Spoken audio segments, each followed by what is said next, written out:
Hey, good morning, guys. Happy Saturday. Now, as of the filming of this video, it's actually Friday morning for me, but I wanted to bring something up, which is kind of frustrating. So, you guys know I'm born and raised in Chicago, right? So, Chicago fan, I root for Chicago sports teams.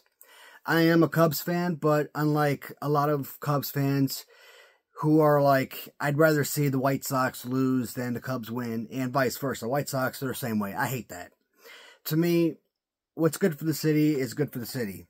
So, if you're a Cubs fan and the White Sox win, great. I'm all for it. I root for the White Sox as well. But the White Sox are just an absolutely horrific organization run by a terrible owner and just produce just the absolute worst roster imaginable. And you know what? The Cubs aren't that much better. $230 million plus roster, and you're producing an just barely 80 win team. So, it's to be a fan of Chicago sports is one of the most aggravating things in the world. But this 2024 season has been absolutely aggravating. And these last 3 games for the Chicago White Sox in particular, that's the topic of discussion right now. I wanted the White Sox, I don't want just to see the White Sox break the 1962 Mets record, okay? I want them to absolutely obliterate it. Now, they weren't going to get to 130 losses, which was a shame, but I wanted them to lose every game to close out the season and finish with like 126 losses. So, once they hit 120, tied the Mets for the record, what do? They go out and sweep a 3-game series against the Anaheim Angels. Now, I have to ask, how freaking sad and pathetic of an organization do you gotta be? How embarrassed, how absolutely humiliated do you have to be a Californian, or more importantly, to be a fan of the Anaheim Angels? To be swept in a 3-game series by a 120-game loss team. I think I'm more embarrassed for the Angels this season than I am for the White Sox. How sad is that? So I'm wanting to see history. I'm wanting to see the White Sox break this record, get it over with. Maybe, and you say, well, you don't root for White? Well, you know, it's a lost season. It's not like, you know, they're 87 wins and they're 3 games back with a week to go, and you want to see them lose. No, it's nothing like that. You want if it's a winning season and they have a chance to make playoffs, absolutely you want to see them win as often as possible. Except when it's against the Cubs. I think the only time in my life I've ever rooted for the White Sox against the Cubs, I don't know, maybe 1999 or 2000, something like that. Because the Cubs were already out of playoff contention and the White Sox were in playoff contention. And I'm rooting for the White Sox to win. And what happens? Comiskey Park, Keith Folk closing out the game, and he gives up a game-tying home run to Sammy Sosa. I don't know. I don't remember what happened. I think the White Sox may have actually won that game eventually anyways, but it just goes to show you what happens when you're actually rooting for the White Sox to win, how they could still let you down. So, to be a full-fledged White Sox fan, imagine the hardships of being a Cubs fan. I mean, this being a fan, being from Chicago in general. At least in the 90s, you could say, you know what? In the 90s, there are 3 things in life that were guaranteed. And this is one of those, this is not one of those, you know, death and taxes statement. I'll throw death in there, why not? Death is guaranteed. The Yankees winning the World Series was guaranteed. The Bulls winning the finals was guaranteed. I swear to God, if the White Sox lose one single game and end up like 121, I'm going to be ticked off. I want to see, like I said, I want to see a big number.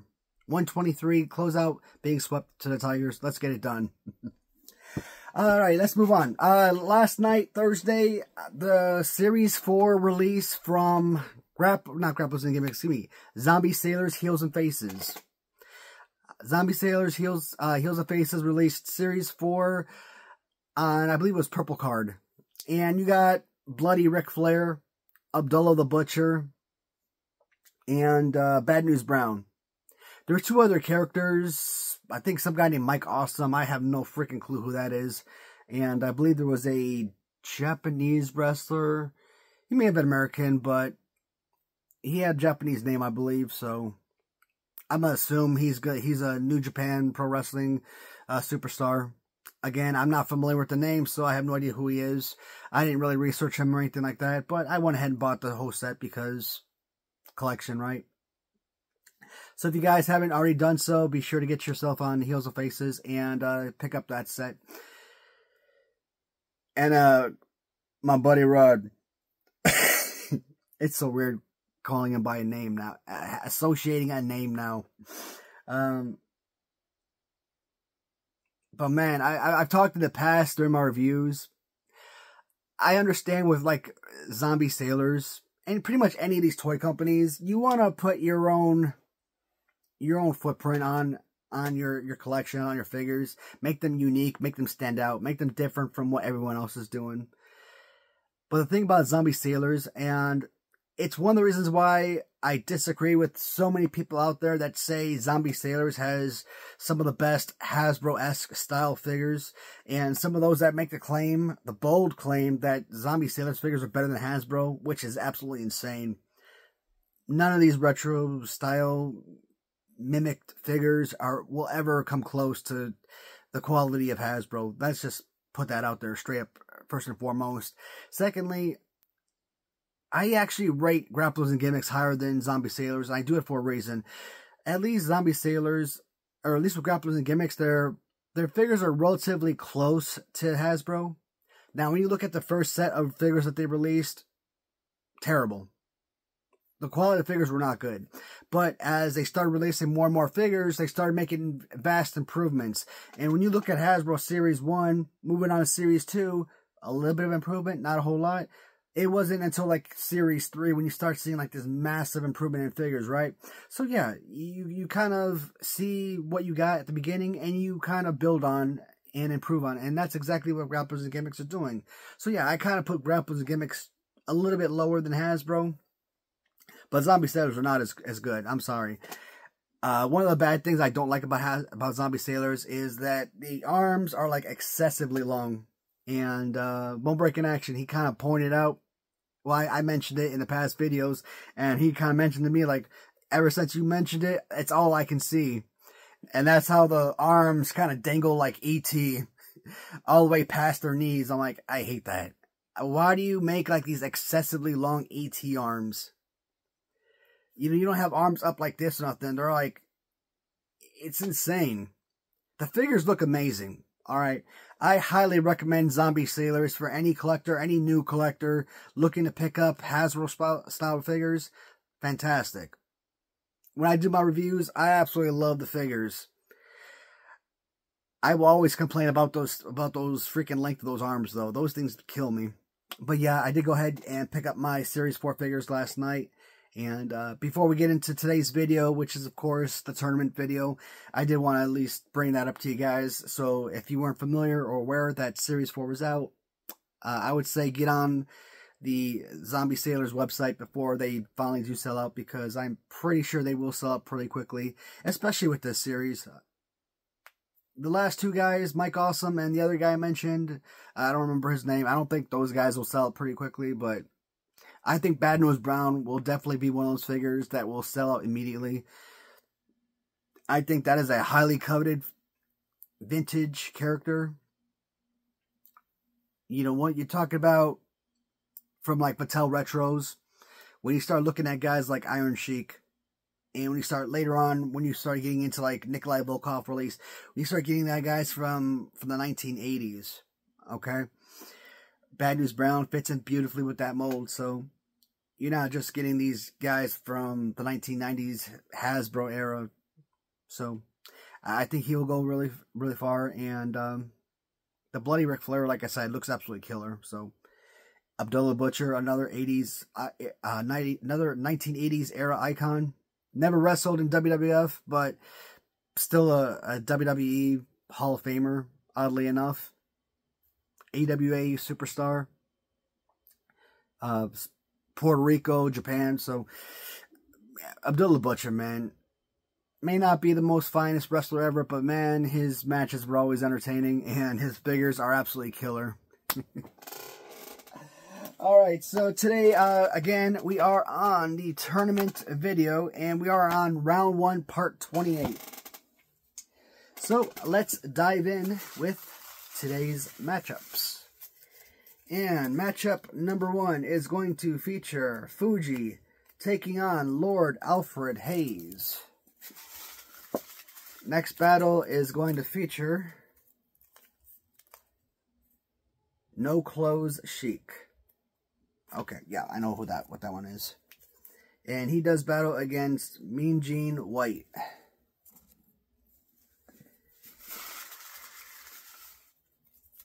Next one is going to feature Elizabeth from Robert Jackson, as she does battle against Jeff Hardy. And last battle is going to feature Bret Hart Blue, no stripe, so that's going to be one of the spares, as he does battle against Hogan Red and Yellow. Red and Yellow Hogan. I think we've already looked at the Wrestling Writer Series 1, so I'm thinking that's one of the Series 5 customs. Alright, so names drawn. Let me go ahead and pull those figures, and I'll be back in a split second. Alright, so I'm kind of going through my notes because I am kind of confused. So when I looked at my tag, all I wrote down was Hogan, and then in parentheses, red and yellow. So I was thinking red and yellow original LJN, right? But red, yellow Hogan. Where did I just see that? Hogan. I just saw his name on here, red and yellow.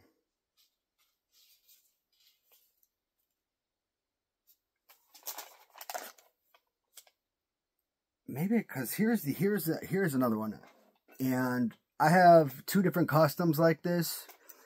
The other custom is just plain yellow boots without white laces, so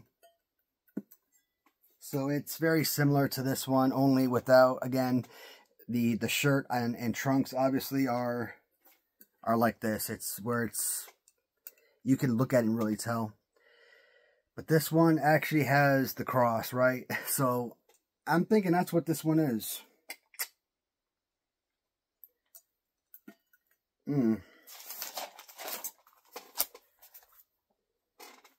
This is what happens when you have too many figures. So what I am going to do is I'm going to write on here, hopefully I don't mess myself up, red, yellow Hogan.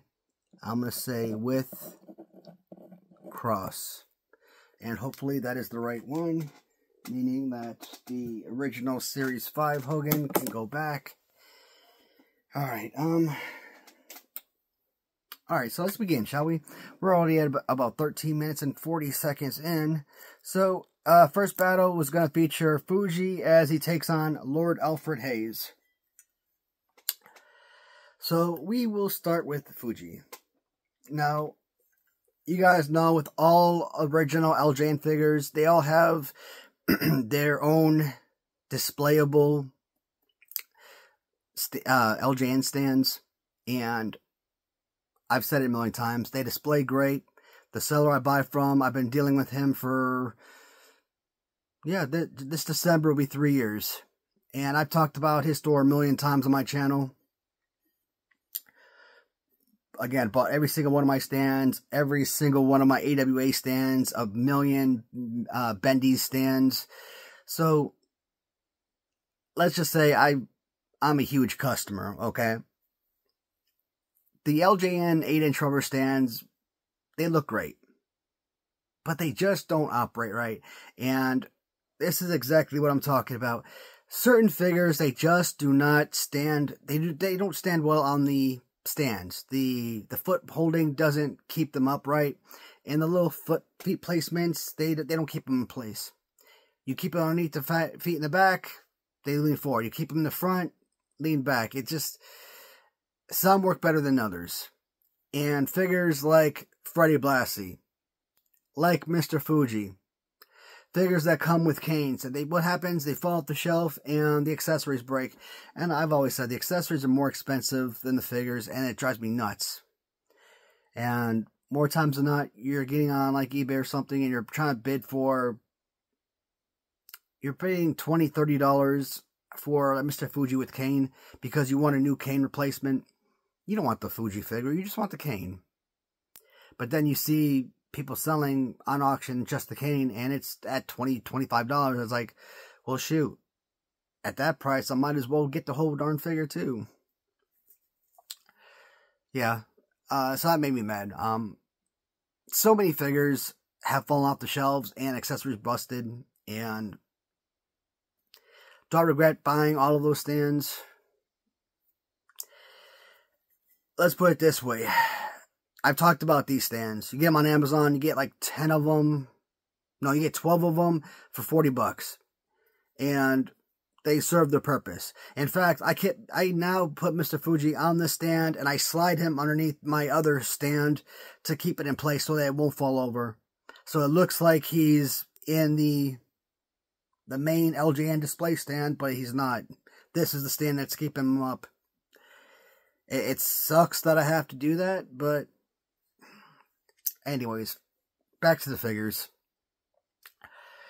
I've said that some of the managers have, in my opinion, some of the best figures, but you're not treating them as legitimate wrestlers, even though many managers, such as guys like Bobby Heenan, Mr. Fuji most definitely, who is an incredible wrestler in his own right, and obviously post-wrestling, you know, they went into managerial. Guys like Bob Backlund was manager, Ted DiBiase, etc., right? So I can't remember if it was Alpha or Sika, but one of the Wild Samoans, they became like managers of the head shrinkers, for example. So it's very common. It's like baseball. Once you stop, I got these little lidocaine patches on my shoulders. I started working out a few days ago, and the pain just will not go away, and it's supposed to like alleviate some of the pain, and it's not sticking. Or what was I talking about? It's like managers in baseball. Yes, a lot of these coaches used to be professional baseball players, either minor leagues or in the major leagues, and they become pitching coaches, first base, third base coaches, bench coaches or managers. So it's obviously you're going to see guys who are previous athletes, previous wrestlers as managers, common. Mr. Fuji doesn't have the greatest, again, not the greatest play pose in the world, but it's a very serviceable figure. Like Lou Albano, maybe not as thick and bulky, but Lou Albano does not have the greatest play pose in the world, but he is one of the more enjoyable figures that you can use if you want to sit there and have a match. Mr. Fuji, same darn thing. Fantastic. If I wanted to, I could sit there and have a lot of enjoyment with this figure over and over again. He squares off against Lord Alfred Hayes. And it's kind of interesting to get Lord Alfred Hayes because I picked this one up around the same time that I got my my Howard Finkel figure from the Raider Nation. And if I had known that Ram Treasures were coming out with their own Howard Finkel, I probably wouldn't have gotten their Howard Finkel. Maybe I would have, but I doubt it. Because that is, obviously from Ram Treasures, a legitimate Howard Finkel, where these figures, you're just taking Mean Gene Okerlund, right? All of these figures, Howard Finkel, Donald Trump, Jack Tunney, Lord Alfred Hayes, etc. You're just utilizing Mean Gene Okerlund over and over again. But, you know, you change the arm positioning, and you give him a real interviewer type of pose. I really like that. I don't know. I really wish I could reach out to Kenny and kind of ask what he does with this, because so many of his figures, when you look at the hair of his figures, if you guys get the opportunity, if you guys have been bookmarking any of the figures from the Raider Nation, and you see the different hair of like Doink and the Hercules figures, and I think Shinjo has, well, either Shinjo or Hakushi, basically. All these figures, they all have that relatively the same type of hair, which is weird. And like the sort of, it's not sticky, but when you look at it, it looks sticky. So the shininess looks, I call it lacquer, because when in high school you took wood shop, right? And you use that lacquer, which looked like a sticky substance, but once it dries, it's a nice smooth substance, but it gives it an extra glossiness on the wood. So when I look at this is exactly what it looks like to me. Maybe it is lacquer, I don't freaking know. I doubt that you'd use lacquer, which is probably for wood, on rubber figures, but why not? I don't know. I'm not an artist, I'm not a builder or construction worker or anything like that, so I don't know how that stuff operates. Good looking figure. I actually wouldn't mind seeing Lord Alfred Hayes go multiple rounds. Could I use, I mean, theoretically, could you use Mean Gene Okerlund as a playable wrestling figure? I mean, I don't think any kid ever would have utilized Mean Gene Okerlund as a wrestler. I mean, it's not just the fact that it's not his intended purpose. The size and the pose of the figure, and just think about who he is. Mean Gene Okerlund, he's an interviewer. You would never consider him to be a wrestler. Mr. Fuji, Bobby Heenan, Lou Albano, these guys wrestled, right? And the size of the figures and the pose and everything. Freddie Blassie, he's like a 60, 70-year-old guy, right? But you look at his figure, he's got this awesome play pose. I'll sit there all day, use Freddie Blassie as a playable wrestling figure, because he's fantastic.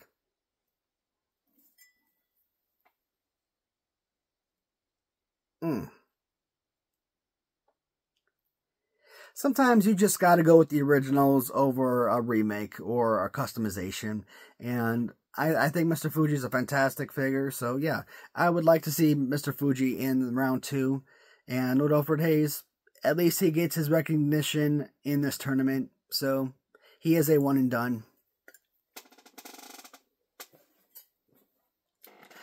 Next matchup, we're going to see the, what did I say? No Clothes Sheik. And he does have clothes. He's not naked. Versus Mean Gene White. I actually have 2 white Mean Gene figures. But one is black and the other is sort of a white around the edges, right? Or red. And I didn't specify on the tags. So the one that's black I got from Harvey Snuts. And I keep that with the Harvey Snuts figure. And because I didn't specify which one, I just went with the red. I don't think we've seen any other Mean Gene Okerlund in this tournament, so, or at least white suited one. I could be wrong, but I don't think so. So Mean Gene Okerlund with red. And I forget what those the little red thing that you put around the waist, what those things are called. But again, that little red wraparound and the bow tie. I have a couple white suits, or white jackets. One with black bow tie and black wraparound. Again, I don't know what it's called, I forget. And one with red, so. We'll go back with Mean Gene. I've said I've enjoyed Mean Gene Okerlund over the years. When you think about faces of childhood, some of the more important people in life, growing up, and I'm talking about like a really young age. I'm talking about like probably before you're age 10. People that really made a difference, or like people I wouldn't say idolize, but people that were kind of like who are superheroes or legitimate superheroes. I grew up with Power Rangers, right? I was the generation where Power Rangers were established, 1993, 8 years old. So I always say, like, guys like Jason David Frank was, like, a major inspiration, major superhero, as Green Ranger and all the other Ranger suits he wore over the years was a major inspiration. Hulk Hogan was, like, one of those major superheroes of sorts to me. You know, Vince McMahon was always on the microphone and was always one of those mega important commentators. Yes, absolutely. Mean Gene Okerlund and Hulk Hogan had such perfect chemistry together. And kind of seeing them both in WCW later on, so weird. I heard that he was like I forget what his job was, but he worked at a TV news channel. Anchorman, newscaster, I don't know what he was, but like, you hear him talk, I mean, his voice and everything, I'm like, yeah, of course he was, he worked for a news channel. What else would he do for a living? With that voice? Absolutely. He had the voice for TV, man. For doing TV and radio. He absolutely. Very personable. And I forgot who it was. I don't know if it was Bad News Brown. I'm thinking it was Greg Valentine. I'm thinking. Or maybe it wasn't either one. There was a shoot interview I watched maybe a year ago, and it kind of broke my heart. But in that shoot interview, they were talking about the passing of Mean Gene Okerlund. And they mentioned something like, you would think like all of these past superstars of the World Wrestling Federation and current WWE superstars and, you know, all of these fans would just litter the cemetery and the streets, you know, to be at his memorial and whatnot. And when the time came, nobody was there. It was just an empty area. I'm like, how can one of the most beloved people ever, nobody show up for him? I mean, you want to talk about one of the biggest slap in the faces ever. I'm not talking about having to have 3.5 million people standing outside the parade watching a 2016 World Series Cubs or anything like that. But I personally would want to look down from like the sky view and would want to see a, you know, support like that for a man like this. He may not have been a wrestler, but he was just as important as in anybody's life. Death of Iron Sheik recently. Man lived to be, what, 81, 82 years old. And I'm like, you know what? At least we can sit back and say it's sad. An icon of the 70s, 80s, even into the 90s. At least he lived a long, full life. And we could be grateful for that.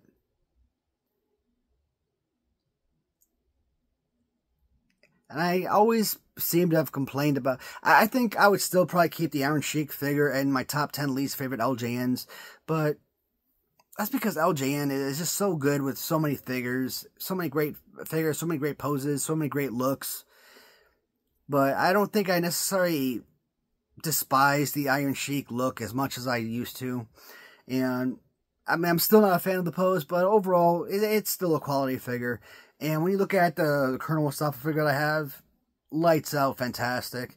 Even though they got rid of the pants design, you incorporate some of the new look here. They did not disappoint with the boots of this figure, okay? Add some of the camel for the Iran, because what else you got going through the desert? It's fun when you get to like Kuwait and you're like driving down the highway. And if you ever get to Kuwait and you get like a visa, tourist visa, or whatever, or if you start working in Kuwait and you have to start driving, Kuwait people are freaking maniacs. Every 5 freaking minutes, you're gonna run into a new car accident. You can have like 5 lanes like so, right? Instead of having one lane right next to each other like so, you're going to have 5 lanes. You're going to have like 20 goddamn cars lined up in those 5 lanes trying to get through. You go to Dubai, same darn thing. Middle East is crazy with that. It's a recommendation of a way to travel. But yeah, it's nice when you're driving down the highway, because you always kind of look out into the desert and you always see the damn camels out there. And when the folks, especially during Ramadan, when they've got the tents pitched, what we call kind of like tent city a little bit, and you kind of see all the camels set up along the tents and everything, I mean, that's pretty damn cool. Yeah, he was from Iran. He was I know he was an Iranian athlete, wrestler. I'm trying to think if he was like an Olympic. I don't know. I don't remember. But came to the United States, and obviously, you know, foreign country and everything, had to learn a whole new way of life, new language, and of course, during like the 1990s, he had to play the Iraqi soldier and everything. And as a soldier, I've been deployed to Iraq. Contractor, one of my last jobs was contracted in Iraq.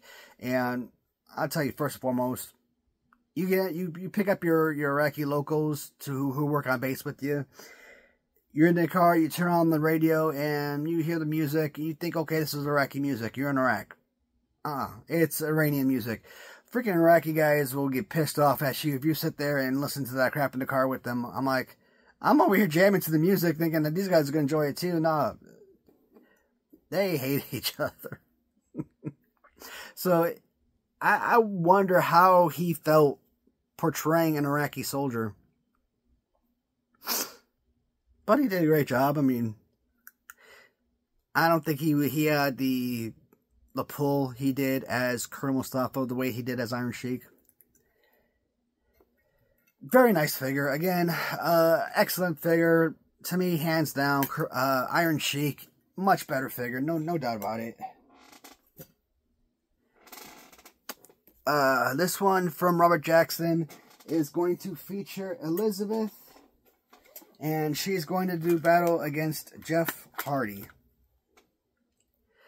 Now, during my phase of putting championship belts on absolutely every single figure, I was getting tired of putting white championship belts on all the figures that had like black color schemes.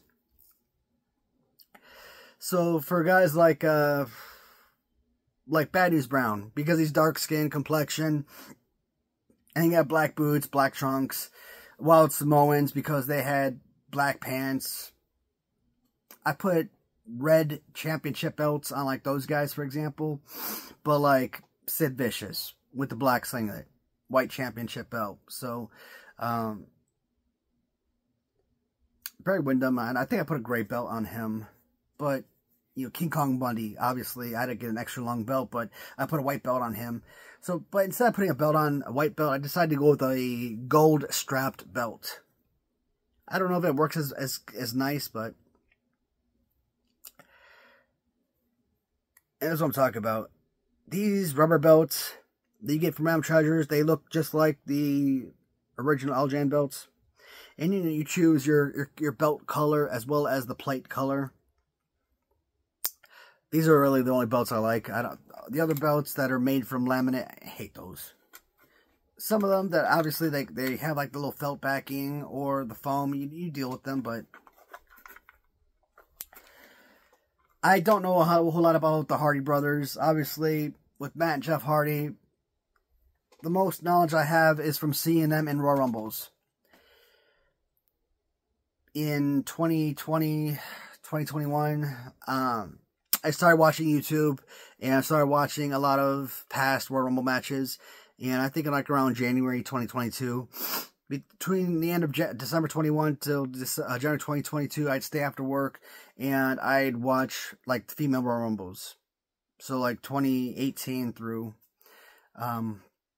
21, so 4 Rumbles, and then I'd go back and I'd watch the male Royal Rumbles, and I'm like, you know what, these male Rumbles are so freaking stupid. I wish I could just sit there and watch 20 years worth of female Royal Rumbles, because they're awesome. I like the fact that you actually have the ring full of wrestlers before anyone's eliminated. I like their technique and skill set, and it's just entertaining. It's like late 80s, early 90s Royal Rumbles back in WWF. Those were great. Any of your modern day Rumbles nowadays they're not enjoyable. When I talked about guys like Diesel, 94, throwing everybody out. I think 97, Stone Cold, throwing everybody out. 2015, I want to say, I could have the year wrong, with, I think it was Bray Wyatt, throwing everybody out. I'm like, that's not fun. You come in, you throw out like 10 people out in a row, and then all of a sudden the ring starts building. It's boring. I don't care how you finish. You want from start to finish. You want a good tournament, and it's just stupid. You want it to be a fun where it seems like everybody has a legitimate chance of winning. So I've stopped enjoying the male rumbles, even though I still consider the Royal Rumble to be my favorite aspect of wrestling. And the Hardy Brothers, that's really the only time I've ever got the opportunity to see them wrestle, is in those matches. So you see that and you see flashbacks and stuff like that as well, and you see the aerial techniques and skill set. Kind of reminds me of the Rockers a lot. So when I looked at this figure, I don't know how I got this, but I did a buy it now on this or auction. I'm thinking it was a buy it now, and I don't think it was like crazy expensive. $20, $25, I don't remember. 30, and yeah, I think even now I've been pushing it. Utilizing Bruce Beefcake, okay. Obviously, Bruce had like really short hair. They added on this extra long hair, so they made excellent changes. They changed the positioning of the arm and the fingers. Awesome, right? Gave him a whole new paint job. And you look at the pants and stuff, beautiful. In fact, they may have actually added some, because they gave a lot more of like a flare or so to the pants. So it's kind of like the way that the Honky Tonk Man pants, the way it kind of like shoots out. I use the word flare. I don't know if there's another name for it, but think like 1970s blue jeans, like what the Incredible Hulk used to wear, or Bill Bixby, what his blue jeans used to look like in the 70s. Is it one of my favorite LJNs? It's a good figure. It's a great figure, actually. I wouldn't classify it as one of my favorites, but it's definitely a great figure nonetheless. Robert Jackson, I got a couple figures from him, which was the Macho Man and the Elizabeth figure. And there are subtle changes he made to the Elizabeth figure, which I really enjoyed. Namely, adding on a brand new skirt accessory. You're changing the color to like this dark blue, navy blue, purple even upper shirt. And I think he even put Macho Man or Macho King on the back of the, yeah. So like little graphics on the back of the underwear. I can lift this up somehow. So you got graphics back there as well. I mean, obviously, there's very few figures in this tournament that Elizabeth is actually going to defeat. And when I talk about Elizabeth, I'll say it again. When I talk about my least favorite LJN figures, Elizabeth is never part of any of these lists, oddly enough. Because when I look at Elizabeth, it to me is, based on size and width and all that, it's nothing more than a Barbie doll to me. I don't consider this to be part of it. And when I do my countdown, if I'm going to sit there and say, okay, this is my 1 through 10, this is my 11 through 20, this is my 21 through 30, etc., eventually I probably will put her on that list. Let's say number 67. Throw out a number. So let's say there's 72 figures. But oddly enough, if I were to say, okay, here's my top 10 least favorite, even though she's 67 out of 72 figures, you wouldn't see her on a top 10 list of least favorite figures. It's weird that I would do it that way, but it's still just a Barbie doll figure to me.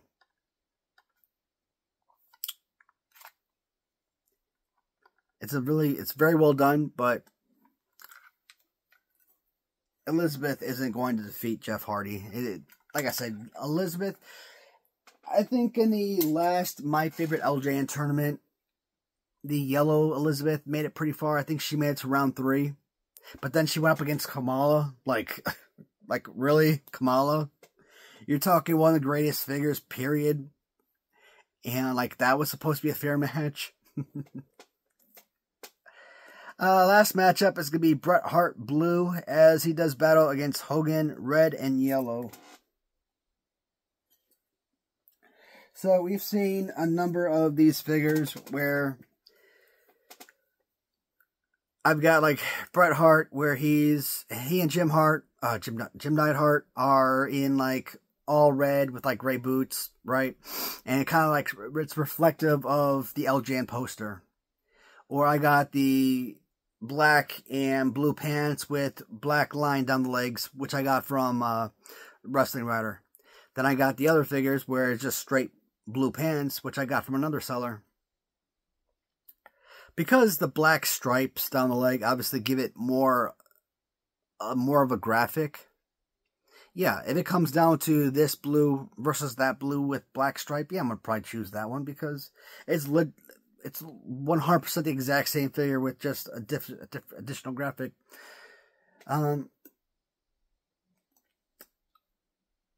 Hart, man, probably my number 4 all-time favorite wrestler, just behind your core 3 and I was about to say core 4, but your golden era of Hogan, Warrior, Savage. And yeah, Bret Hart was fighting during that golden era too, in the 80s, early, mid-80s, but he didn't really start, in my opinion, start to establish himself until he went single in the early 90s. Greatest Intercontinental Champion ever, and possibly one of the top 3 greatest heavyweight champions of all time. And you have all these folks out there that don't give him his credit for being one of the greatest champions because apparently he didn't have the stiffest competition. I don't know. I mean, who the heck did he go up against who was his major feuds? And please don't say Jerry Lawler. I love Jerry Lawler, but no. That to me is not realistic competition. Diesel? Shawn Michaels, most definitely. Razor Ramon? I'm trying to think 90s superstars who he could have done battle against. Mr. Perfect, but that was Intercontinental Championship. What about Mabel? Now, Mabel and Diesel, I know that was like a 95 matchup, I think. But maybe not Mabel. But still, I mean, just because you didn't have Ultimate Warrior, Macho Man, Andre the Giant, could you really say that he didn't have the biggest names out there to go against? The Bret Hart LJN figure, I still rate it as like my number 13, either 13 or 14 number all-time favorite LJN figure, but that's due to, I think it's, and to be honest, I think I do that strictly because, one, it's a Bret Hart figure, Bret Hart fan. Number 2, because of the value of the LJN Bret Hart, or Hart Foundation figures in general. Other than that, not an enjoyable playing action figure. I mean, like I said, it's just a right hand punch figure. That's all he does. Not enjoyable. I've got 10 million Series 5 painted Hogans. You got your original white and red shirt Hogan. This is basically a remake of your original Series 5. The only difference here is they add on a built or painted on cross to the figure. And because when you look at it, it's glossy, it's the paint, it's splashy, it's bright, it's glossy, it just shoots right out at you. I mean, that chain accessory is really beautiful. It really pops on the figure, but